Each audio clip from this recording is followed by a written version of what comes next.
मैं दूर हो मजबूर हो ऐ सैयद आलम, मैं दूर हो मजबूर हो ऐ सैयद आलम, दीदार दिखा दे नहीं आवाज सुना दो। मैं सूरत यूसुफ को नहीं चाहने वाला, मैं सूरत यूसुफ को नहीं चाहने वाला, मैं कैसे को मानंद नहीं आशिक लैला, मैं आशिक मौला हूँ मेरा इश्क दीवाना, मैं आशिक मौला हूँ मेरा इश्क दीवाना, ये जुमला जहां जिसकी तजल्ली से उजाला। যখন সমস্ত মানুষ এবারে আমল নামাটা পাবে, পাওয়ার সাথে সাথে তারা চিৎকার করবে আর বলবে মালি হাযাল কিতাব লা ইউগাদিরু সগীরাতান ওয়ালা কাবীরাতান ইল্লা আহসাহা। মানুষ যখন তাদের আমল নামাটা পাবে, পাওয়ার পরে বলবে আরে আমি এমন ভাবে গুনাহ করেছি, আমার তো গুনার খবর কেউ জানতো না, কিন্তু এই আমল নামার মধ্যে এই কাগজের ভিতরে এখানে কোথা থেকে লেখা আসলো। এবার মানুষ যখন তার দুনিয়ার গোপন গোপন গুনার খবরগুলো যখন প্রকাশ হয়ে যাবে, এবার এই মানুষ তার আমল নামাটাকে লজ্জায় লুকাতে চাইবে। এবার এই মানুষ সে আফসোস করবে আর বলবে আরে দুনিয়াতে যদি আমি মানুষ না হয়ে যদি চতুষ্পদ কোনো জন্তু হতাম, যদি মানুষ না হয়ে যদি কোনো পশু হতাম, আর এই কিয়ামতের ময়দানে যদি আমাদেরকে না দাঁড়ানো হতো, যদি এই কিয়ামত ময়দান আমাদের জন্য যদি প্রতিষ্ঠিত না হতো, এবার এই মানুষগুলো আফসোস করবে আর বলবে আল্লাহ বলবেন বান্দা দুনিয়াতে আমার পক্ষ থেকে তোমার কাছে নবীরা গিয়েছিল, আমার পক্ষ থেকে তোমাদের কাছে কিতাব গিয়েছিল, আলেম ওলামারা তোমাদেরকে সর্বদা তোমাদেরকে সৎ পথে চলার জন্য তোমাদেরকে নসিহত করেছিল। দুনিয়ার হায়াতটুকু তুমি গুনাহ করে নাফরমানি করে কাটিয়েছো। যখন তোমার কাছে আল্লাহর দ্বীনের কথা যখন বলার জন্য যখন আলেম ওলামারা যেত, তখন তুমি তেমন গুরুত্ব দিতে না। বান্দা এবার তুমি অনুভব করো যে আমি মাওলার হুকুমগুলো পালন না করার কারণে কি পরিমাণ শাস্তি তোমাদেরকে ভোগ করতে হবে।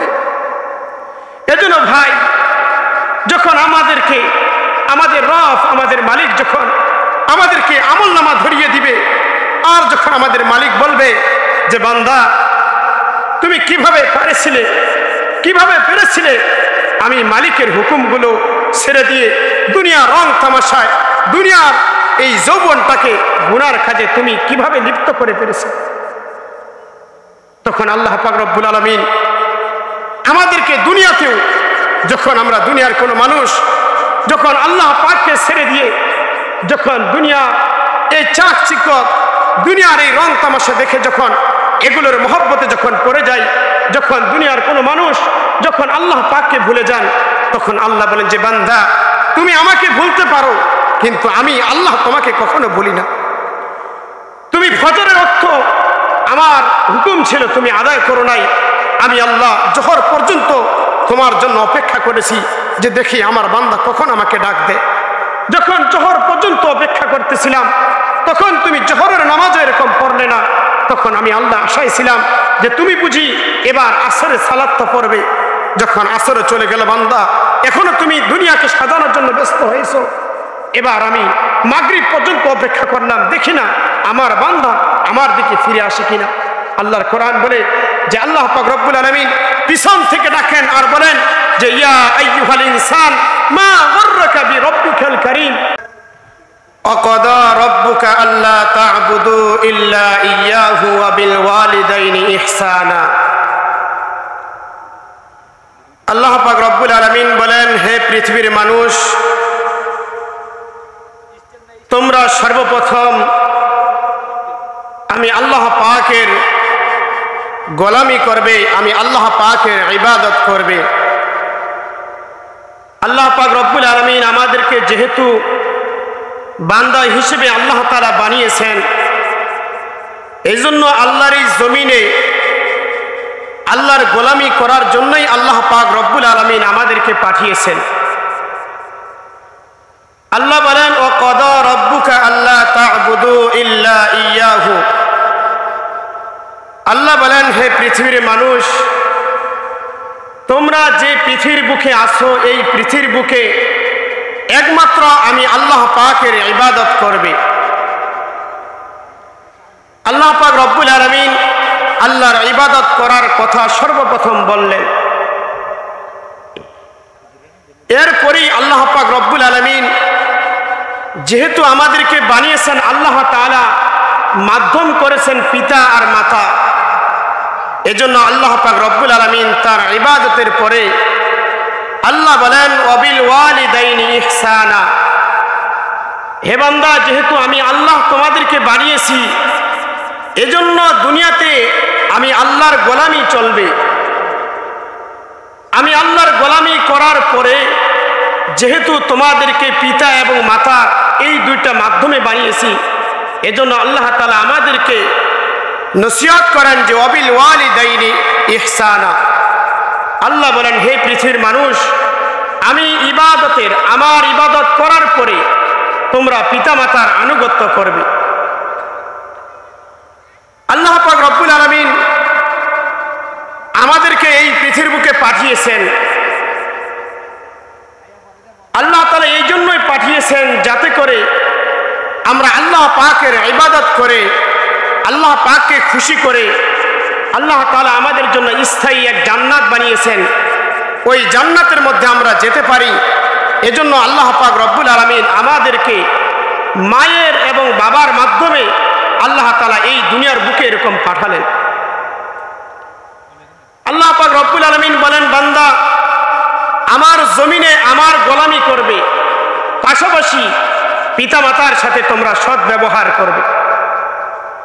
আল্লাহ বলেন, হে দুনিয়ার মানুষ, তোমার পিতামাতার উভয়ে অথবা কোনো একজন যদি তোমার জীবদ্দশায় তোমরা বার্ধক্যে তাদেরকে পাও, ফালা তাকুল্লাহুমা উফ, যে তোমরা পিতা মাতাকে ধমক দিবে তো দূরের কথা, তারা কষ্ট পায় এমন কোনো বাক্য, এমন কোনো শব্দ, অর্থাৎ উফ শব্দটাও তোমরা কখনো এরকম তোমাদের জবান দ্বারা বলিও না।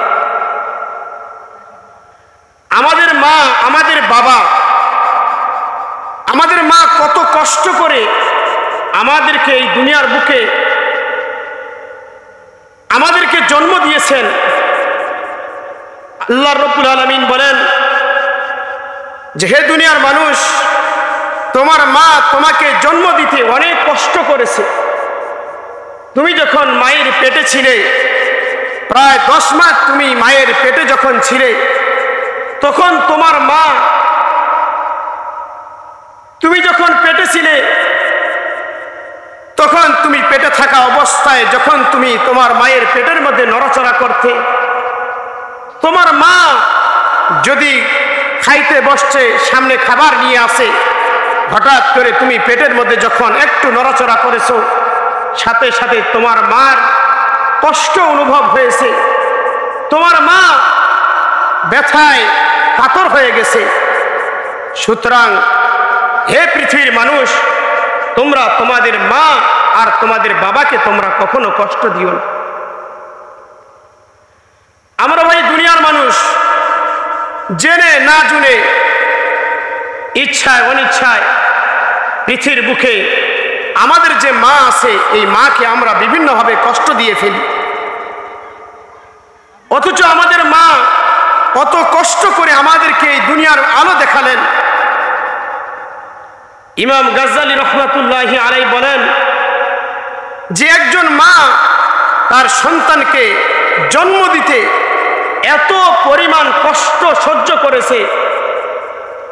তিনি বলেন যে মা যেই পরিমাণ কষ্ট সহ্য করেছে, এই কষ্টটাকে যদি একটা বস্তু বানিয়ে যদি কোনো একটা পাহাড়ের মধ্যে রাখা হতো, পাহাড়টা এই বস্তুর, এই মায়ের 10 মাস যে পেটে রেখেছে, এটার কষ্টে পাহাড় পর্যন্ত এরকম ধ্বংস হয়ে যেত।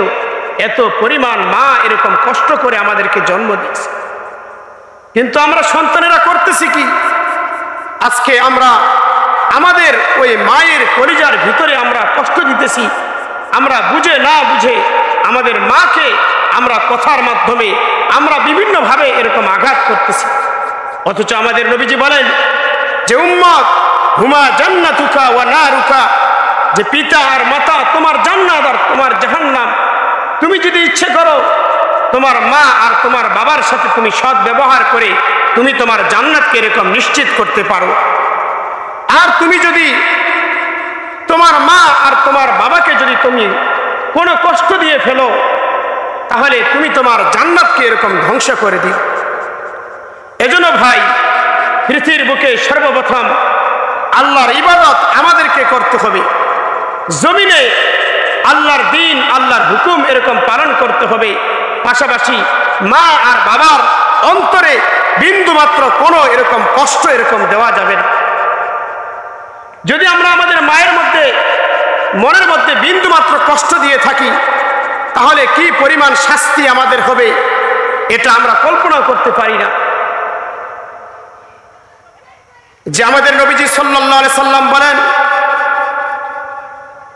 যে হাদিসের মধ্যে এসেছে যে বনি ইসরায়েলের এক আবেদ, সে অনেক আল্লাহ পাকের ইবাদত বন্দেগী করত।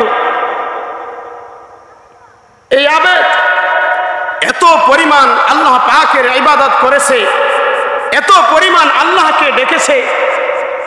এই আবেদ তার ঘর বাড়ি ছেড়ে সে একটা খালি ময়দানে একটা ঘর করে সেখানে সে আল্লাহ পাকের ইবাদত বন্দেগীতে সর্বদা মগ্ন থাকত।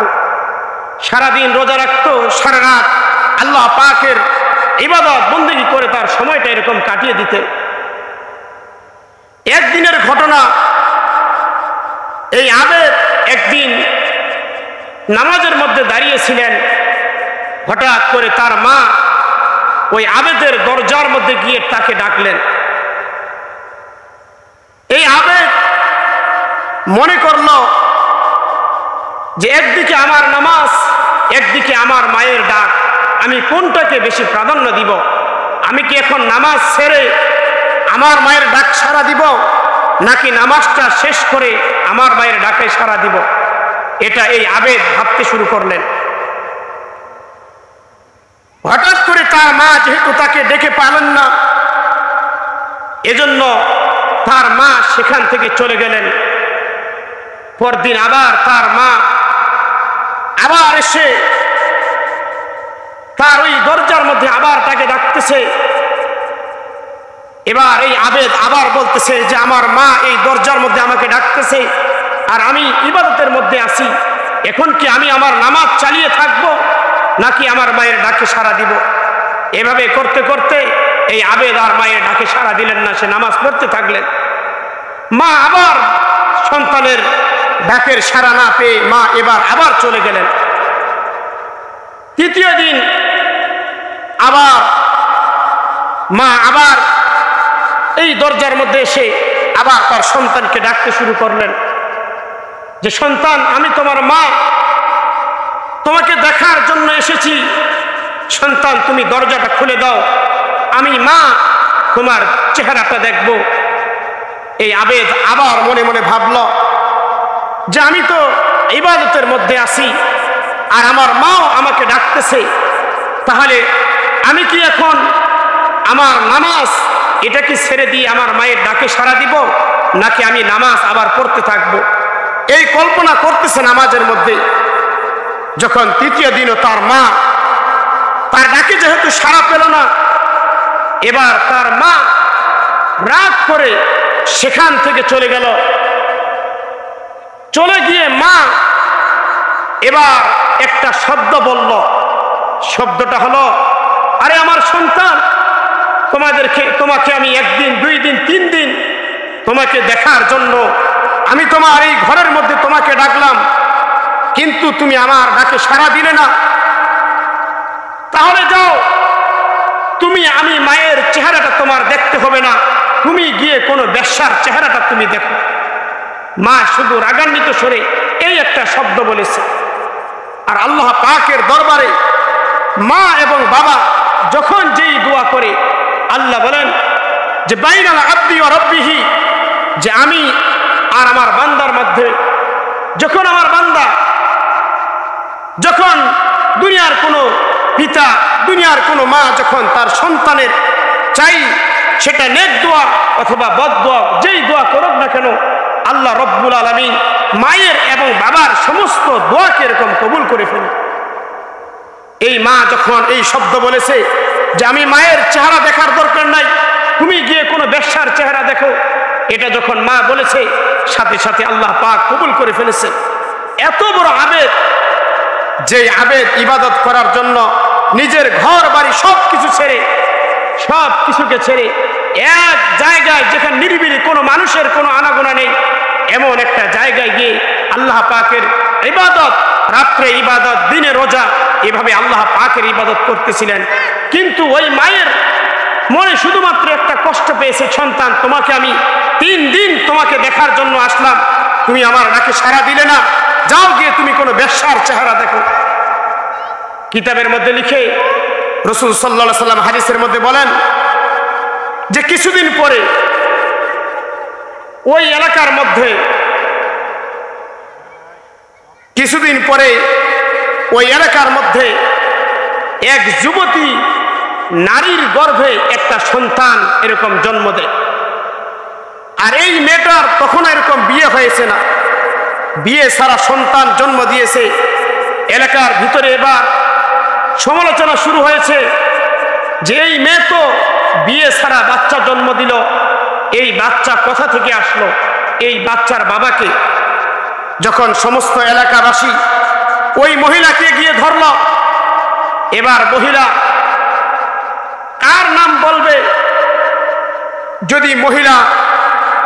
যদি কোনো নিম্ন শ্রেণীর মানুষের নাম বলে, আর যদি এরপরে তার সাথে তার বিবাহ দিয়ে দেয়, এজন্য এই নারী এবার সে সিদ্ধান্ত নিল যে আমি ওই যে রাখাল, এবার ওই নারী বলল যে আমার সাথে তো এক রাখাল জিনা করেছে, এই জিনা করার কারণে আমার গর্ভে বাচ্চা এসেছে, এটা যদি আমি সমাজের মানুষের কাছে বলি তাহলে এটা আমার জন্য একটা লজ্জা হবে। এজন্য এই বান্দি করলো কি, ওই যে আবেদ, যে আবেদ সর্বদা আল্লাহ পাকের ইবাদতে মগ্ন থাকতো, এবার এই নারী ওই আবেদের নামটা বলে দিয়েছে, আর বলছে যে তোমরা যাকে ইবাদত করে মনে করো, তোমরা যাদেরকে বুজুর্গ মনে করো, ওই আবেদ আমার সাথে এরকম জিনা করেছে, আর জিনা করার কারণে আমার গর্ভে এরকম বাচ্চা আসছে। তো এলাকার মানুষ তো যখন মহিলার মুখ থেকে এটা শুনছে যে আমরা যাকে মনে করতাম বুজুর্গ, ওই বুজুর্গই এরকম কাজ করে ফেলেছে, এবার এলাকাবাসী সকলে গিয়ে ওই আবেদের উপাসনা এবং তার সব কিছু ভেঙে এরকম তুজমাজ করে দিল। যখন সব কিছু ভাঙতেছে, এবার আবেদ সে তো নিজেও জানে না যে তার ঘর বাড়ি কেন ভাঙ্গা হচ্ছে, কেন তাকে মারা হচ্ছে। যখন মারতে মারতে একটা পর্যায়ে যখন এসে গেছে, এবার আবেদ ওই মানুষগুলোকে জিজ্ঞেস করলো, আরে তোমরা তো আমাকে মারতেছো, আমার গায়ে আঘাত তুলতেছো, আমার এই ইবাদত ঘর তোমরা ভেঙে ফেলেছো, কিন্তু এত কিছু করেছো, এটার কারণটা কি? এবার এলাকাবাসী বলল, আরে আমরা তো তোমাকে একজন আবেদ মনে করতাম, তোমাকে একজন বুজুর্গ মনে করতাম, তোমার সারাদিন ইবাদত, সারা রাত ইবাদত, এটা দেখে আমরা তো এলাকার মানুষ মুগ্ধ ছিলাম, কিন্তু তুমি যে অমুক মহিলার সাথে তুমি যে জিনা করলে, তার গর্ভে তো বাচ্চা এসেছে। এবার এই আবেদ তো এই কাজ করে নাই, সে এবার বলল যে আমি যে জিনা করেছি, ওই মহিলাকে আমার সামনে এরকম উপস্থিত করেন। যখন ওই মহিলাকে আবেদের সামনে যখন উপস্থিত করা হলো, মহিলার গর্ভে ছোট্ট একটা বাচ্চা, মাত্র কয়েকদিন মাত্র বয়স। এবার এই আবেদ সে বুঝতে পারলো, আরে আমি তো এই খারাপ কাজ করি নাই, এরপরও আমার প্রতি এটার তোহমত এসেছে, আমার প্রতি এটার অপবাদ এসেছে, এটা নিশ্চয়ই ওই যে আমার মা, আমি যে ইবাদত করতেছিলাম আর আমার মায়ের ডাকে যে সাড়া দেয় নেই, আর আমার মা যে তখন একটা বদদুয়া করেছিল যে সন্তান আমি মায়ের চেহারাটা তো যেহেতু তোমার দেখতে মনে চায় না, যাও গিয়ে তুমি কোনো বেশ্যার চেহারা দেখো। আমার মা যে ওই দোয়াটা করেছিল, তাহলে ঠিক বুঝি ওই দোয়াটা এরকম আল্লাহ পাকের কাছে এরকম কবুল হয়ে গেছে। এবার আবেদ যখন সন্তানকে তার সামনে উপস্থিত করা হলো, আবেদ ব্যক্তি, বুজুর্গ ব্যক্তি, এবার এই ছোট্ট সন্তানকে জিজ্ঞেস করলো, ইয়া আব্দুল্লাহ, হে আল্লাহর বান্দা, হে ছোট্ট শিশু, তোমার মা তো বলতেছে যে আমি নাকি তোমার বাবা। তোমার মা তো আমাকে তহমত দিচ্ছে, আমাকে অপবাদ দিচ্ছে, বলতেছে এটা নাকি আমার সন্তান, এটা নাকি আমার জিনার করার কারণে, আমি খারাপ অপকর্ম করার কারণে তুমি সন্তান জন্ম নিয়েছো। এ সন্তান, তুমি আমি যে সঠিক, আমি যে তোমার মায়ের সাথে জিনা করি নাই, তুমি যে আমার সত্যিকারের সন্তান নয়, এটা তুমি এই এলাকাবাসীকে তুমি তোমার মুখে এটা বলে দাও। তো আল্লাহ পাক রব্বুল আলামিন এই ছোট্ট শিশু, এই শিশুর জবানটা আল্লাহ পাক রব্বুল আলামিন খুলে দিলেন। এবার এই সন্তান এবার সমস্ত এলাকাবাসীকে বলে দিলেন যে এই যে আমি আমার মায়ের গর্ভ থেকে যে ভূমিষ্ঠ হয়েছি, আর আমার মা যে এই আবেদের নাম বলেছে, আসল ইনি আমার বাবা নয়, আমার আসল বাবা হলো যে অমুক রাখাল। ওই রাখাল একদিন আমার মায়ের সাথে জিনা করেছে, আর এই জিনা করার কারণে আমি সন্তান এরকম ভূমিষ্ঠ হয়েছি। তাহলে ভাই একটু চিন্তা করেন, শুধুমাত্র মায়ের একটা নাকে শুধু সাড়া দেয় নাই, আবার সে দুনিয়ার কোনো কাজকর্মে লিপ্ত ছিল না, সে আল্লাহ পাকের ইবাদত বন্দেগীতে লিপ্ত ছিল, কিন্তু এরপরও মায়ের একটা ডাকে সাড়া না দেওয়ার কারণে মা যখন তার প্রতি রাগান্বিত হয়ে শুধুমাত্র মুখ দিয়ে একটা বাক্য বলেছে যে আমার চেহারা যেহেতু তোমার দেখতে মনে চায় না, তুমি গিয়ে কোনো বেশ্যার চেহারা দেখো। দেখেন এত বড় এক আবেগকে আল্লাহ পাক রব্বুল আলামিন মায়ের ওই বদদুয়াকে কবুল করে সমস্ত এলাকাবাসীর মধ্যে এরকম লাঞ্ছিত করে দিলেন। এখন প্রথমে তো সে লাঞ্ছিত হলো, তার তো এরকম সম্মানটা এরকম চলে গেল। আর প্রথম যদি কারো সম্মান চলে যায়, এরপরে হাজারো মানুষ যদি তাকে ভালো বলে, এই ভালো কিন্তু সবার কাছে এরকম গ্রহণযোগ্য হয় না। এত বড় আবেদ, এই আবেদের শুধুমাত্র একটা মিথ্যা অপবাদে তাকে মারলো, তার ইবাদত খানা এরকম ভেঙ্গে চুরমার করে দিল। এজন্য ভাই, মা এবং বাবার মনে এরকম কখনো এরকম কষ্ট দেওয়া চলবে না। রাসূল সাল্লাল্লাহু আলাইহি সাল্লাম বলেন যে সন্তান, তুমি যে দুনিয়ার আলো দেখলে, তুমি যে দুনিয়ায় থাকতেছো, এই তোমার শিশুকাল থেকে তোমাকে বুঝ হওয়ার আগ পর্যন্ত তোমার মা তোমার বাবা যে কত কষ্ট করেছে, এটা যদি তুমি কল্পনা করতে, তাহলে কখনো তুমি এরকম তোমার মা আর তোমার বাবার দিলের ভিতরে এরকম কখনো কষ্ট দিতে। নবীজি সাল্লাল্লাহু আলাইহি সাল্লামের এক ঘটনা, নবীজির জামানায় এক সাহাবী নাম তার আলকামা রাদিয়াল্লাহু তাআলা আনহু। এই আলকামা রাদিয়াল্লাহু তাআলা আনহুর ইন্তেকাল হয়ে যাবেন। ইন্তেকালের আগ মুহূর্তে তার স্ত্রী এবং অন্যান্য তার বন্ধু বান্ধবরা আলকামা রাদিয়াল্লাহু তাআলা আনহুর পাশে বসে তাকে কালিমার তালকিন দিচ্ছে, তাকে কালিমা পড়ানোর জন্য এরকম চেষ্টা করতেছে। সমস্ত মানুষ আলকামাকে মৃত্যুর আগে কালিমা পড়ানোর চেষ্টা করতেছে। আলকামা রাদিয়াল্লাহু তাআলা আনহুর জবান দিয়ে কালিমা বের হচ্ছে না। যে আলকামা রাদিয়াল্লাহু তাআলা আনহু তার জবান দিয়ে এরকম কালিমা বের হচ্ছে না। এবার নবীজি সাল্লাল্লাহু আলাইহি সাল্লামের কাছে সাহাবীরা গিয়ে বললেন, ইয়া রাসূলুল্লাহ, আপনার এই সাহাবী আলকামা সে কিছুক্ষণের মধ্যে দুনিয়া থেকে এরকম বিদায় নিয়ে চলে যাবে, আমরা তাকে কালিমা পড়ানোর এরকম চেষ্টা করতেছি, কিন্তু তার জবান দিয়ে এরকম কালিমা বের হচ্ছে না। নবীজি এবার জিজ্ঞেস করলেন, সাহাবীরা তোমরা গিয়ে দেখো যে আলকমার মা অথবা বাবা কেউ জীবিত আছে কিনা এটা তোমরা তালাশ করে এসো। সাহাবীরা এবার আলকমার বাবাকে পেল না, তার বাবা ইন্তেকাল করেছে, কিন্তু তার মাকে বৃদ্ধ অবস্থায় পেল। এবার তার মাকে রাসূলের দরবারে নিয়ে আসা হলো। আলকমার মা যখন রাসূলের সামনে আসলেন তখন রাসূল সাল্লাল্লাহু আলাইহি সাল্লাম জিজ্ঞেস করলেন, আলকমার মা, তোমার সন্তান আলকমা তো কিছুক্ষণের মধ্যে দুনিয়ার বুক থেকে এরকম বিদায় নিয়ে চলে যাবে, কিন্তু মৃত্যুর আগ মুহূর্তে তার জবান দিয়ে এরকম কালিমা বের হচ্ছে না। নিশ্চয়ই আলকমা আপনি মায়ের দিলের ভিতরে কোনো কষ্ট দিয়েছে, এজন্য তার জবান দিয়ে এরকম কালিমা বের হচ্ছে না। আপনার সন্তান আলকমা আপনার দিলের ভিতরে কি কষ্ট দিয়েছে, এটা আপনি যতক্ষণ পর্যন্ত না মাফ করবেন ততক্ষণ পর্যন্ত আলকমার জবান দিয়ে এরকম কালিমা বের হবে না। এবার আলকমার মা বলল, ইয়া রাসূলুল্লাহ, আমার সন্তান সর্বদা আমি দেখি যে আমার সন্তান আমার চাইতে তার স্ত্রীকে বেশি প্রাধান্য দেয়, আমার কথা শোনার চাইতে তার স্ত্রীর কথা সে সবচেয়ে বেশি শুনে, এজন্য আমি মায়ের দিলের ভিতরে কষ্ট লেগেছে, এজন্য আমি এরকম কষ্ট পেয়েছি।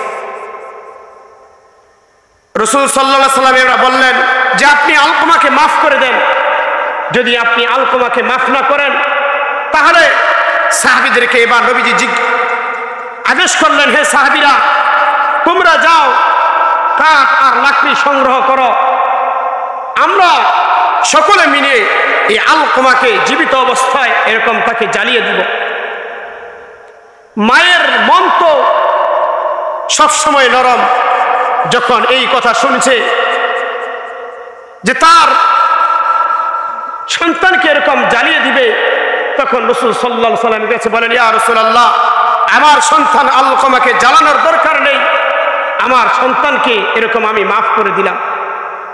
রাসূল বললেন, আলকমার মা, তুমি যদি তোমার সন্তানকে দুনিয়ায় যদি এরকম মাফ না করেন, আর আলকমা যদি ঈমান নিয়ে যদি মৃত্যুবরণ করতে না পারে, তাহলে এই আলকমার কবরের অবস্থা কি হয় সেটা আমার জানা নেই। আর দুনিয়ার এই লাকড়ি দিয়ে তাকে জ্বালানোর চাইতে জাহান্নামের আগুন আরো ভয়ানক। যদি আপনার সন্তানকে করতে না পারেন তাহলে আপনি আপনার সন্তান আলকমাকে এবার মাফ করে দেন।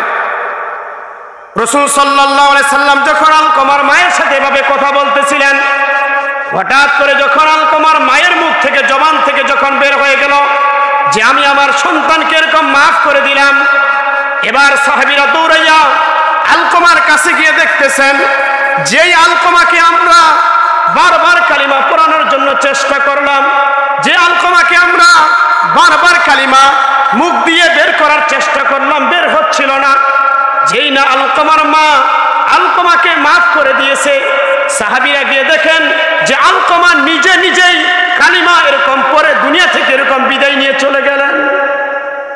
তাই দেখেন ভাই, মা এবং বাবার দিলের ভিতরে যদি সামান্য কষ্ট দেয় তাহলে আমাদের যেই জিনিসটা ক্ষতি হবে, সব চাইতে যে কষ্টটা হবে সেটা হলো যে মৃত্যুর সময় ঈমান নিয়ে মরতে পারবো কিনা সেটার কোনো এরকম গ্যারান্টি নেই।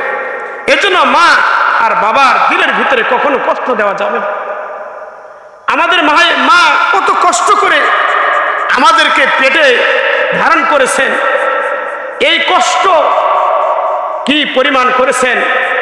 নবীজি সাল্লাল্লাহু আলাইহি সাল্লাম বলেন যে একজন মা তার সন্তানকে কষ্ট দিতে যে পরিমাণ কষ্ট সহ্য করেছে, এই কষ্টটাকে যদি 100 পুরুষের মধ্যে এরকম ভাগ করে দেওয়া হতো, 100টা পুরুষ এই মায়ের কষ্টটা সহ্য করতে না পারে তারা তাদের সন্তানকে এরকম পেটের মধ্যে থাকা অবস্থায় এরকম হত্যা করে ফেলত। চিন্তা করেন তাহলে মা কি পরিমাণ কষ্ট করে আমাদেরকে এই দুনিয়ার আলো দেখিয়েছেন, মা কি পরিমাণ কষ্ট সহ্য করে আমাদেরকে এরকম পেটে ধারণ করেছেন, মা কি পরিমাণ কষ্ট সহ্য করে আমাদেরকে প্রসব করেছেন। রাসূল সাল্লাল্লাহু আলাইহি সাল্লাম বলেন যে মা যে পরিমাণ এরকম কষ্ট সহ্য করে, এই জন্য তো নবীজি সাল্লাল্লাহু আলাইহি সাল্লাম মাদের জন্য একটা সুসংবাদ দিয়ে দেন যে মারা, তোমরা যে সন্তান জন্ম দিয়ে কষ্ট সহ্য করো, তোমরা যে একটা সন্তান জন্ম দিতে কষ্ট সহ্য করো, কষ্ট করো, এর জন্য নবীজি বলেন যে কোন মা যদি তার সন্তান জন্ম দিতে গিয়ে যদি মারা যায়, তো আল্লাহ পাক রব্বুল আলামিন ওই মাকে শহীদি মর্যাদা এরকম দান করবে। আর যদি ওই মা যদি সুস্থ অবস্থায় যদি তার সন্তানকে জন্ম দেয়, তাহলে একজন জিহাদকারী জিহাদের ময়দানে যুদ্ধ করে গাজী হয়ে ফিরে এসে যে পরিমাণ সওয়াব পাবে, একজন মাকে আল্লাহ রব্বুল আলামিন একজন মাকে একটা সন্তান জন্ম দেওয়ার কারণে মাকে এরকম জিহাদে যাওয়ার পরিমাণ সমপরিমাণ সওয়াব তার আমলনামার মধ্যে এরকম লিখে দেন। এজন্য ভাই, মা আর বাবার দিলের ভিতরে কখনো কষ্ট দেওয়া যাবে। আমাদের এই অল্প হায়াত নিয়ে আমরা এসেছি, আমরা কেউ মরতে চাই না, কিন্তু আমাদের প্রত্যেকে মরতে হবে। আমরা কেউ চাই না যে আমাদের কষ্ট হোক, কিন্তু কষ্ট আমাদের পেতেই হবে। আমরা দুনিয়ার মানুষ যদি এই দুনিয়াতে থাকা অবস্থায় যদি আমরা আল্লাহ পাকের ইবাদত পাশাপাশি আল্লাহ পাক রব্বুল আলামিন আমাদেরকে বললেন যে ওয়াবিল ওয়ালিদাইনি, যে পিতা মাতার এরকম তাদের সাথে সৎ আচরণ করতে হবে। যদি আমরা এই কাজগুলো না করে যদি মারা যাই, তাহলে আমাদের সর্বপ্রথম যেই জায়গার মধ্যে যেতে হবে ওই জায়গাটার নাম হলো কবর। নবীজি সাল্লাল্লাহু আলাইহি সাল্লাম বলেন যে প্রত্যেকটা মানুষ যখন কবরের মধ্যে যাবে, এই কবর যাওয়ার পরে সর্বপ্রথম এই মানুষকে তিনটা প্রশ্ন করা হবে। এক নম্বর হলো যে মান রব্বুকা, তোমার রবকে, তোমার ধর্ম কি এবং তোমার নবীকে। যদি দুনিয়ার মানুষ এই তিনটার উপরে যদি তার জিন্দেগিকে এরকম কাটাতে পারে, যদি দুনিয়াতে রবের হুকুম অনুযায়ী চলতে পারে, যদি ইসলামের উপরে থাকতে পারে, যদি এরকম নবীজির সাল্লাল্লাহু আলাইহি সাল্লামের সিরাত অনুযায়ী যদি চলতে পারে, তাহলে এই ব্যক্তি কিয়ামতের ময়দানে প্রত্যেকটা প্রশ্নের এরকম উত্তর দিতে পারবে। আর যেই ব্যক্তি আল্লাহ পাকের এই প্রশ্নের উত্তরগুলো দিতে পারবে, নবীজি সাল্লাল্লাহু আলাইহি সাল্লাম বলেন যে আল্লাহ পাক রব্বুল আলামিন এরপরে এই ব্যক্তির জন্য তিনটা পুরস্কার আল্লাহ তাআলা ঘোষণা করবেন। এক নম্বর পুরস্কার যে আল্লাহ পাক রব্বুল আলামিন তার এই কবরটাকে জান্নাতের সাথে এরকম সংযুক্ত করে দিবেন। এই ব্যক্তির কবরটাকে জান্নাতের হাওয়া বাতাস এরকম তার কবরের মধ্যে এরকম জারি করে দিবেন। এজন্য ভাই, দুনিয়া এই আমাদের হায়াত, এই অল্প হায়াত নিয়ে আমরা এসেছি। আমরা কেউ মরতে চাই না, প্রত্যেকটা মানুষ চাই যেন আরো কিছুদিন আমরা থাকতে পারি, কিন্তু মালাকুল মউত কবর আমাদেরকে এরকম থাকতে দিবে না, আমাদের প্রত্যেকেই যেতে হবে। আল্লাহ পাক রব্বুল আলামিন বলেন যে আইনামা তাকুনু ইদরিকুমুল মাউত, যে হে মানুষ, তোমরা মৃত্যু থেকে যেখানে পলায়ন করো না কেন, মৃত্যু তোমাদেরকে পাকড়াও করবেই। ওয়ালাউ কুনতুম ফি বুরুজিন মুশাইয়াদা, আল্লাহর কোরআন বলে যে যদি তোমরা সুদূর একটা দুর্গ বানাও, ওই দুর্গের ভিতরেও আমার মালাকুল মউত মৃত্যুর ফেরেশতা সেখানে গিয়ে তোমাদেরকে এরকম পাকড়াও করবে, আর তোমাদেরকে এই দুনিয়ার বুক থেকে এরকম বিদায় করে নিয়ে এরকম চলে যাবে। এজন্য ভাই, মৃত্যু আমরা কেউ মরতে চাই না। কবর আমাদের প্রত্যেকটা দিন ডাকে, কবর প্রত্যেকটা দিন মানুষকে ডাকেন আর বলেন যে আনা বাইতুল ওয়াহদা, আরে মানুষ, আমি তো হলাম একাকিত্ব ঘর, আমি হলাম একাকী থাকার ঘর। আমার কাছে কত মানুষ আমার পেটের ভিতরে আসে, কোনো মানুষ কিন্তু সঙ্গী সাথী নিয়ে আসে না। প্রত্যেকটা মানুষকে একাকী একাকী আমার কাছে এরকম আসতে হবে। এজন্য আমাদের এই দুনিয়ার হায়াতটুকুকে আল্লাহ রব্বুল আলামিন যেভাবে চান ওইভাবে এরকম আমাদেরকে এরকম কাটাতে হবে। আমাদের সর্বদা শয়তান চাইবে আমাদের দিয়ে শয়তানি করাইতে, নফস চাইবে কিভাবে আমাদেরকে নাফরমান বানানো যায়, এরকম শয়তান চাইবে কিভাবে আমাদেরকে জাহান্নামী বানা যায়। এজন্য এগুলো প্রত্যেকটা থেকে এরকম আমাদেরকে এরকম বেঁচে থাকতে হবে, সর্বদা আল্লাহ পাকের ইবাদত আর বন্দেগীর মধ্যে এরকম কাটাতে হবে। এজন্য ভাই, পিতামাতার খেদমত এটাতে কত বড় আপনার জন্য এরকম সওয়াবের, আপনি দুনিয়ায় এরকম টের পাবেন না। আমাদের নবীজির কাছে একজন সাহাবী এসে বললেন, ইয়া রাসূলুল্লাহ, আপনি তো মানুষকে জিহাদে যাওয়ার জন্য, জিহাদে নেওয়ার জন্য আপনি তৈরি করতেছেন, আপনি তো মানুষকে জিহাদের ময়দানে নেওয়ার জন্য মানুষকে কাতারে কাতারে দাঁড় করাচ্ছেন, তাদেরকে এরকম জিহাদের যাওয়ার জন্য আপনি নাম লিখাচ্ছেন। একজন সাহাবী এসে রাসূলের কাছে, সেও এরকম জিহাদে যাওয়ার জন্য নাম লেখাতে চাইলেন। নবীজি সাল্লাল্লাহু আলাইহি সাল্লাম বললেন যে তুমি যে জিহাদ যেতে চাও, তোমার দুনিয়ার বুকে কে কে জীবিত আছে? এবার ওই সাহাবী বলল যে আমার ঘরে আমার এক অসুস্থ মা ছাড়া আর কেউ নেই। নবীজি সাল্লাল্লাহু আলাইহি সাল্লাম যখন শুনলেন যে তার মা অসুস্থ, এবার নবীজি বললেন, এ সাহাবী, তোমাকে জিহাদের ময়দানে যেতে হবে না, তুমি যাও তোমার ঘরে ফিরে যাও। ঘরে ফিরে তুমি তোমার মায়ের সেবা করো, তুমি তোমার মায়ের যত্ন করো। যদি তুমি তোমার মায়ের সেবা আর যত্ন করো, তাহলে আল্লাহ রাব্বুল আলামিন তোমার আমলনামায় জিহাদে গেলে যে পরিমাণ সওয়াব, এই পরিমাণ সওয়াব তোমার আমলনামার মধ্যে এরকম লিখে দিবে। এজন্য রাসূল সাল্লাল্লাহু আলাইহি সাল্লাম আরো বলেন যে কোন সন্তান যদি তার মা আর তার বাবার দিকে নেক নজরে যদি একবার তাকায়, যদি মায়ের দিকে সন্তান যদি মায়ার নজরে, দয়ার নজরে, মোহাব্বতের নজরে যদি একবার তাকায়, তো আল্লাহ রাব্বুল আলামিন ওই সন্তানের আমলনামায় একটা হজের সওয়াব এরকম লিখে দেন। সাহাবী জিজ্ঞেস করলেন, ইয়া রাসূলুল্লাহ, আমি যদি প্রত্যেক দিন আমার মায়ের দিকে যদি 100 বার তাকাই, তাহলে আল্লাহ পাক কি আমার আমলনামায় 100 হজের সওয়াব লিখে দিবেন? রাসূল সাল্লাল্লাহু আলাইহি সাল্লাম বলেন, সাহাবী, তুমি যদি প্রত্যেক দিন মিয়াতা মাররা 100 বারও যদি তুমি তোমার মায়ের দিকে মায়ার নজরে যদি তুমি তাকাও, তো আল্লাহ পাক রব্বুল আলামিন তোমার আমলনামায় 100 এরকম হজের সওয়াব এরকম লিখে দেন। এজন্য ভাই, মায়ের দিকে বাবার দিকে এরকম খোঁজ রাখা। আজকে যখন আমরা একটু সাবালক হয়ে যাই, যখন আমাদের সন্তান স্ত্রী পেয়ে যাই, যখন আমাদের সম্পদ হয়ে যায়, তখন কিন্তু আমরা আমাদের মা আর বাবাকে এরকম ভুলে যাই। রাসূল স্পষ্ট বলেছেন যে হুমা জান্নাতুকা ওয়া নারুকা, সন্তান, পিতা আর মাতা তোমার জান্নাত, পিতা আর মাতা তোমার জাহান্নাম। যদি তুমি তোমার মায়ের সেবা করে যদি তাদের প্রতি তুমি খুশি থাকতে পারো, যদি তাদেরকে খুশি রাখতে পারো, তাহলে তুমি মরতে দেরি হবে, তুমি আল্লাহ পাকের এরকম জান্নাতে এরকম যেতে দেরি হবে। আর যদি তাদের দিলের ভিতরে কষ্ট দাও, তাদেরকে কষ্ট পায় এমন কোনো আচরণ করো, তাহলে কিন্তু এই কষ্টের কারণে তোমার এরকম জাহান্নামে এরকম যেতে হতে পারে। এজন্য ভাই, দুনিয়ার এই হায়াত আমাদের প্রত্যেকের চলে যাবে, দুনিয়ার এই সময়, দুনিয়ার এই যৌবন সবকিছু চলে যাবে। আপনি দুনিয়ায় যেভাবে চলতেছেন, একদিন কিন্তু দেখবেন আপনার এই যৌবন থাকবে না, আপনার এই বীরত্ব, এই শক্তিশালী দেহ আর শক্তিশালী থাকবে না। যত দিন যাবে ততই এই শরীর এরকম দুর্বল হয়ে যায়। এজন্য তো কবি বলেন যে রং ধরা যৌবন,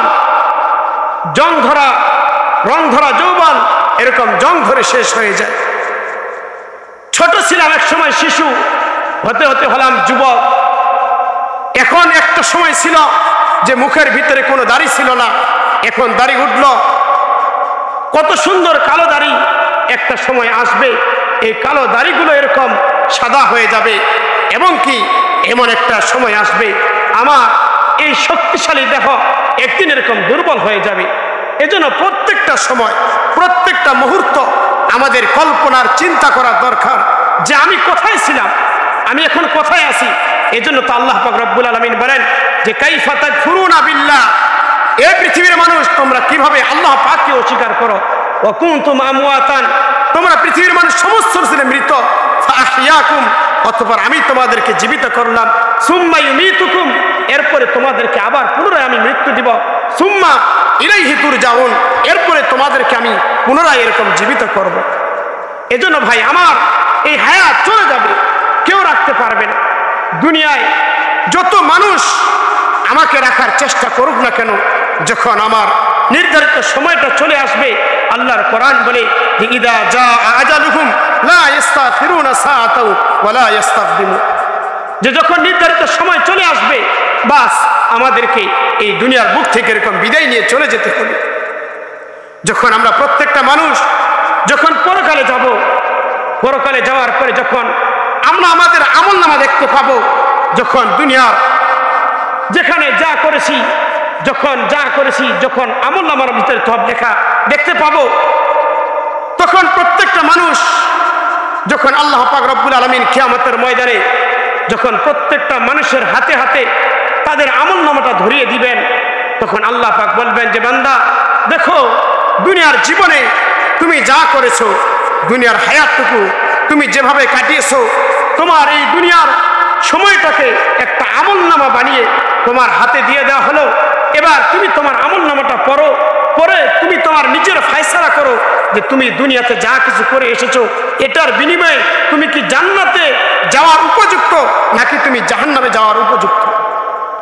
যখন বান্দারা এটা পাবে, যখন এই আমলনামাটা পাবে, পাওয়ার সাথে সাথে আল্লাহর কোরআন বলে যে যখন মানুষদেরকে এই আমলনামাটা ধরে দেওয়া হবে, তখন মানুষ চিৎকার করে করে বলবে যে মালি হাযাল কিতাব লা ইউগাদিরু সগীরাতান ওয়ালা কাবীরাতান ইল্লা আহসাহা। যখন মানুষ তাদের হাতে যখন আমলনামাটা পাবে, পাওয়ার সাথে সাথে এবার মানুষ বলবে মালি হাযাল কিতাব, আরে এটা কেমন কিতাব, লা ইউগাদিরু সগীরাতান ওয়ালা কাবীরাতান ইল্লা আহসাহা। যে দুনিয়াতে থাকা অবস্থায় আমি ছোট্ট একটা গুনাহ করেছি, আমি তো মনে করতাম আমার এই গুনার খবর কেউ জানে না, আমি তো গুনাহ করেছি দরজা বন্ধ করে নিরিবিলি ঘরের ভিতরে, আরে আমার গুনার খবর তো দুনিয়ার কোনো মানুষ জানতো না, আরে আমি তো গুনাহ করেছি একাকী, আমি ল্যাপের ভিতরে মোবাইলের মাধ্যমে গুনাহ করেছি, আমার এই গুনার খবর তো কেউ জানতো না। এই গুনার খবর এই কিতাবের ভিতরে কোথা থেকে আসলো? তখন আল্লাহ পাক রব্বুল আলামিন প্রত্যেকটা মানুষকে এবার আল্লাহ বলবেন যে বান্দা পড়ো, তুমি সিদ্ধান্ত নাও, দুনিয়াতে ছিলে আমার হুকুমে আমি আল্লাহ তাআলা তোমাকে কত মহব্বত করে বানিয়েছি বান্দা, তোমার তো জানা নাই। আমি বান্দা তোমাদেরকে এত মহব্বত করে বানিয়েছি, আর আমি তোমাদেরকে এত মহব্বত করি, দুনিয়ার জীবনে আমি তোমাদেরকে একটা পুরস্কার ঘোষণা করেছিলাম যে দুনিয়ার হায়াতে যদি তুমি তোমার মৃত্যুর আগেও যদি একবার যদি খাঁটি দিলে তওবা করতে পারো, বান্দা তুমি যত গুনাহ করো না কেন, যদি তুমি আকাশ বরাবর সমুদ্রের ফেনা পরিমাণও যদি গুনাহ করে যদি আমার কদমে যদি সিজদা দিয়ে আমি মালিকের দরবারে হাত তুলে যদি তওবা করতে পারো, আল্লাহ বলেন যে বান্দা তোমার জিন্দেগির তোমার 80 বছর, তোমার 90 বছর, তোমার 100 বছর, তোমার যতটুকু হায়াত হোক না কেন, তোমার সারা জীবনের গুনাহ আমি আল্লাহ তোমার সারা জিন্দেগির গুনাহগুলো এরকম মাফ করে দেব। এই ঘোষণা ছিল তোমার দুনিয়াতে। বান্দা দুনিয়ার হায়াতটুকু তুমি গুনাহ করে, তুমি নাফরমানি করে, তুমি অবাধ্যতা হয়ে তুমি দুনিয়ার সময়টা এরকম কাটিয়ে এসেছো। এখন তুমি যেভাবে কাটিয়েছো, তুমি যেভাবে তোমার সময়টা নষ্ট করেছো, দেখো এই আমলনামাটা পড়ে তুমি তোমার সিদ্ধান্ত নাও। যখন সমস্ত মানুষ এবার এই আমলনামাটা পাবে, পাওয়ার সাথে সাথে তারা চিৎকার করবে আর বলবে মালি হাযাল কিতাব লা ইউগাদিরু সগীরাতান ওয়ালা কাবীরাতান ইল্লা আহসাহা। মানুষ যখন তাদের আমলনামাটা পাবে, পাওয়ার পরে বলবে আরে আমি এমন ভাবে গুনাহ করেছি, আমার তো গুনার খবর কেউ জানতো না, কিন্তু এই আমলনামার মধ্যে এই কাগজের ভিতরে এখানে কোথা থেকে লেখা আসলো। এবার মানুষ যখন তার দুনিয়ার গোপন গোপন গুনার খবরগুলো যখন প্রকাশ হয়ে যাবে, এবার এই মানুষ তার আমলনামাটাকে লজ্জায় লুকাতে চাইবে। এবার এই মানুষ সে আফসোস করবে আর বলবে আরে দুনিয়াতে যদি আমি মানুষ না হয়ে যদি চতুষ্পদ কোনো জন্তু হতাম, যদি মানুষ না হয়ে যদি কোনো পশু হতাম, আর এই কিয়ামতের ময়দানে যদি আমাদেরকে না দাঁড়ানো হতো, যদি এই কিয়ামতের ময়দান আমাদের জন্য যদি প্রতিষ্ঠিত না হতো, এবার এই মানুষগুলো আফসোস করবে আর বলবে, আল্লাহ বলবেন বান্দা দুনিয়াতে আমার পক্ষ থেকে তোমার কাছে নবীরা গিয়েছিল, আমার পক্ষ থেকে তোমাদের কাছে কিতাব গিয়েছিল, আলেম ওলামারা তোমাদেরকে সর্বদা তোমাদেরকে সৎ পথে চলার জন্য তোমাদেরকে নসিহত করেছিল। দুনিয়ার হায়াতটুকু তুমি গুনাহ করে নাফরমানি করে কাটিয়েছো। যখন তোমার কাছে আল্লাহর দ্বীনের কথা যখন বলার জন্য যখন আলেম ওলামারা যেত, তখন তুমি তেমন গুরুত্ব দিতে না। বান্দা, এবার তুমি অনুভব করো যে আমি মাওলার হুকুমগুলো পালন না করার কারণে কি পরিমাণ শাস্তি তোমাদেরকে ভোগ করতে হবে।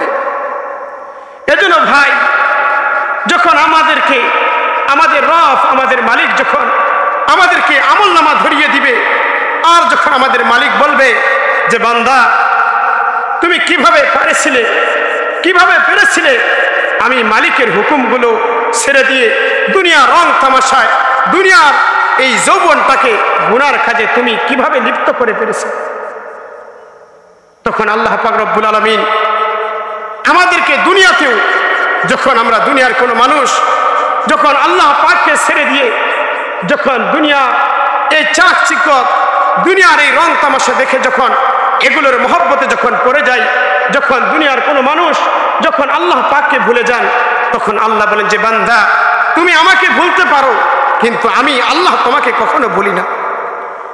তুমি ফজরের অর্থ আমার হুকুম ছিল তুমি আদায় করো নাই, আমি আল্লাহ জোহর পর্যন্ত তোমার জন্য অপেক্ষা করেছি যে দেখি আমার বান্দা কখন আমাকে ডাক দেয়। যখন জোহর পর্যন্ত অপেক্ষা করতেছিলাম, তখন তুমি জোহরের নামাজও এরকম পড়লে না, তখন আমি আল্লাহ আশায় ছিলাম যে তুমি বুঝি এবার আসরের সালাতটা পড়বে। যখন আসরে চলে গেল বান্দা, এখনো তুমি দুনিয়াকে সাজানোর জন্য ব্যস্ত হয়েছো। এবার আমি মাগরিব পর্যন্ত অপেক্ষা করলাম, দেখি না আমার বান্দা আমার দিকে ফিরে আসে কিনা। আল্লাহর কোরআন বলে যে আল্লাহ পাক রব্বুল আলামিন পিছন থেকে ডাকেন আর বলেন যে ইয়া আইয়ুহাল ইনসান মা গাররাকা বিরব্বিকাল কারীম। আরে মানুষ, ওই রব্বে কারীম সম্পর্কে কে তোকে বারবার ধোঁকায় ফেলে? আল্লাযী খলাকাকা, যে রব তোকে কত সুন্দর একটা আকৃতি দিয়ে সৃষ্টি করেছে, যে রব তোর না চাইতে কত সুন্দর একটা দেহ দিয়ে তোকে বানিয়েছে, যে রব না চাইতে তোকে কত সুন্দর এক সুঠাম দেহের অধিকারী বানিয়েছে আল্লাহ পাক রব্বুল আলামিন। এবার আমাদের দিকে আল্লাহ পাক আমাদেরকে বলেন যে বান্দা তুমি কিভাবে পারো যে আমার এরকম নাফরমানি করতে। দুনিয়ার মানুষ যখন আমরা আল্লাহকে ভুলে যাই, তখন আল্লাহ পাক রব্বুল আলামিন বলেন যে আমা কুনতা সগীরা, ও বান্দা তুমি কি ছোট ছিলে না? আমার কাব্বর, কে তোকে বড় করলো? আমা কুনতা দাঈফা, তুই কি দুর্বল ছিলি না? কে তোকে এরকম শক্তিশালী বানালো? এজন্য ভাই, দুনিয়ার এই হায়াত আমাদের প্রত্যেকের চলে যাবে। দুনিয়া আমরা কেউ থাকার জন্য আসি নাই। দুনিয়ায় দেখেন একটু চিন্তা করে, কবর প্রত্যেকটা দিন বলে যে মানুষ, আল্লাহর বান্দা তুমি তো ভাবতেছো না, তুমি তো তোমার এই হায়াতে কত মানুষের জানাজা পড়লা, তুমি তো কত মানুষকে নিজ হাতে কবরে রাখলা। তুমি কি একদিন চিন্তা করো না যে তোমার তো একদিন এই কবরে আসতে হবে, তোমাকেও তো একদিন আল্লাহ পাকের সামনে দাঁড়াতে হবে। কবর প্রত্যেকটা দিন আমাদেরকে ডাকেন আর বলেন যে বান্দা তুমি যেই দুনিয়ার বুকে আসো, দুনিয়ার এই ঘরকে সাজানোর জন্য তুমি তোমার ঘরের মধ্যে খাট পালন কত কিছু দিয়ে সাজাচ্ছ, কিন্তু দুনিয়ার এই ছায়াটুকুকে তুমি একটু সুখে থাকার জন্য এত কষ্ট করে সাজাতে পারতেছ রে বান্দা। কিন্তু এই দুনিয়ার বুক থেকে তুমি বিদায় নিয়ে একটা কোটি কোটি বছর যেই জায়গার মধ্যে থাকবে, যেই কবরের মধ্যে থাকবে, যেই দুনিয়ার জন্য তুমি এত শ্রম দিতেছো, এত কষ্ট করতেছো, এমনও তুমি কাজকর্মের মধ্যে লিপ্ত রয়েছো যে কাজকর্মের কারণে তুমি নামাজের অজুহাত দেখাও যে আমি কাজ করি এজন্য নামাজ পড়তে পারি না। তো আল্লাহ পাক রব্বুল আলামিন সেদিন আমাদেরকে বলবেন যে বান্দা কিভাবে পারলে যে আমার নাফরমানির মধ্যে এরকম লিপ্ত হতে। এজন্য ভাই, হায়াত আমাদের চলে যাবে, আমরা কেউ থাকতে পারবো না। কবর প্রত্যেক দিন বলে যে আমি হলাম এমন একটা জায়গা যে জায়গার মধ্যে আসতে কোনো বয়সের কোনো প্রয়োজন হয় না। আমি কবর, আমার ভিতরে শিশুরাও আসে, আমার ভিতরে যুবকরাও আসে, আমার ভিতরে বৃদ্ধরাও আসে। লেকিন দুনিয়ার মানুষ প্রত্যেকে তো আমার ভিতরে আসবে, কিন্তু আমি কবর, আমি দেখবো না যে দুনিয়ায় তোমার আত্মমর্যাদা কেমন ছিল, দুনিয়ায় তোমার সম্মান কেমন ছিল। আমি কবর দেখবো না যে তোমার দুনিয়ায় ধন সম্পদ কেমন ছিল। আমি কবর শুধু এটাই দেখবো যে তুমি যে আসছো আমার কাছে, তুমি কি নিয়ে এরকম আমার কাছে এরকম উপস্থিত হয়েছো। এজন্য ভাই, দুনিয়ার ধন বলেন, সম্পদ বলেন, এজন্য কবি সুন্দর করে বলেন যে মালা দৌলত ইলম হাসমত কুছ নেহি কাম আয়েগা, মৌত জিস দিন আ যায় গর্দান পাকড় লে যায়েগা। কবি সুন্দর করে বলেন যে দুনিয়ার যে মাল, দুনিয়ার যে সম্পদ, এই সব কিছু মাল ও দৌলত, ইলম ও হাসমত, যে মাল সম্পদ, তোমার আত্মমর্যাদা, তোমার অহংকার, তোমার ক্ষমতা, এগুলো তোমার মৃত্যুর সময় কোনো কাজে আসবে না। মাল ও দৌলত, ইলম ও হাসমত कुछ नहीं काम आएगा, मौत जिस दिन आ जाए गर्दन पकड़ ले जाएगा। যেদিন তোমার মৃত্যু আসবে সেদিন তোমার গলাটা ধরে, তোমার গর্দনটা ধরে এরকম তোমাকে এরকম মৃত্যুর এরকম ফেরেশতারা তোমার আত্মাকে এরকম নিয়ে চলে যায়। এজন্য দুনিয়ার মানুষ ভাই, আমাদের চিন্তার বিষয় আমরা কিভাবে আমাদের এই সময়টুকু এরকম কাটাচ্ছি। এজন্য বললাম যে দুনিয়াতে আল্লাহ পাক বলেছেন, এক নাম্বার সর্বপ্রথম আগে আল্লাহ পাকের ইবাদত করতে হবে। দুই নাম্বার ওয়াবিল ওয়ালিদাইনি ইহসানা, পিতামাতার এরকম তাদের সাথে সদ্ব্যবহার করতে হবে। রাসূল বলেন হুমা জান্নাতুকা ওয়া নারুকা, পিতামাতাই তোমার জান্নাত, পিতামাতাই তোমার জাহান্নাম। যদি কোনো সন্তান পিতা আর মাতার সাথে সদ্ব্যবহার করে তো আল্লাহ পাক রব্বুল আলামিন তাকে মৃত্যুর পরে আল্লাহ পাক রব্বুল আলামিন তাকে এরকম জান্নাতের মধ্যে এরকম প্রবেশ করিয়ে দিবেন।